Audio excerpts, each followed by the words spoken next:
వీటెన్ news కి స్వాగతం. సంగారెడ్డి జిల్లా నారాయణఖేడ్ నియోజకవర్గం కాంగ్టీ మండలంలో గాలా నాగన్పల్లె గ్రామంలో రైతులు తమ పశువులతో ఎద లక్షణాలను సకాలంలో గుర్తించి కృత్రిమ గర్భధారణ టీకాలు వేయించుకుని మేలు జాతి పశు సంపదను పెంచుకోవాలని గోపాలమిత్ర సూపర్వైజర్ తుక్కారెడ్డి అన్నారు.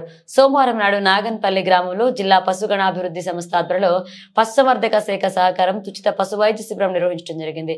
ఈ కార్యక్రమంలో గ్రామంలో పునరుత్పత్తికి యోగ్యమైన పశువులు గర్భస్థ పరీక్షలు నిర్వహించి అవసరమైన వాటికి తగిన మందులు అందజేశారు. ఈ సందర్భంగా రైతులకు పాడి పశువుల పోషణ, లింగ నిర్ధారణ, వీర్యం గురించి అవగాహన కల్పించారు. మరియు కృత్రిమ గర్భధారణ ద్వారా జన్మించిన మేలు జాతి దూడల ప్రదర్శన చేశారు.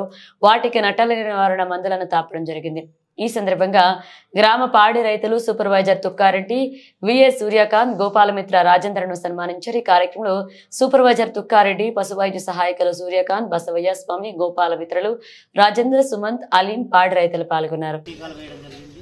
13 మేలు జాతి దూడలను కూడా ఆ ఆవు ద్వారా జన్మించడం జరిగింది. ఇది రైతు అంబాదాస్ గారి యొక్క ఆవు. ఇది 13వ మేలు జాతి దూడ ఒంగోలు. గోపాలమిత్ర రాజేంద్రరావు స్థానికుడుగా ఉండి పశువు ఎదుకొచ్చినప్పుడు ఆ ఆవును కృత్రిమ గర్భధారణ టీకా వేయడం వల్ల 13వసారి విజయవంతంగా 13 లేగ దూడలను. ఇది చాలా గొప్ప విషయం.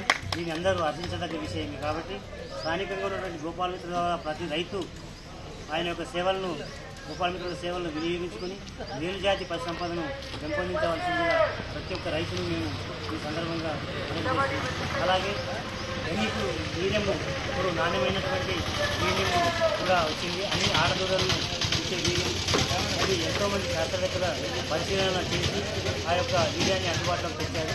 కాబట్టి రైతులు ఈ యొక్క మేలు జాతి వీర్యాన్ని తీసుకొని ఆడజాతికి దూడలు పెంపొందించవలసిందిగా మరొకసారి మనవి చేస్తూ ఈ కార్యక్రమంలో పాల్గొన్న ప్రతి ఒక్కరికి నమస్కారాలు తెలియజేస్తూ సెలవు తీసుకుంటున్నాను.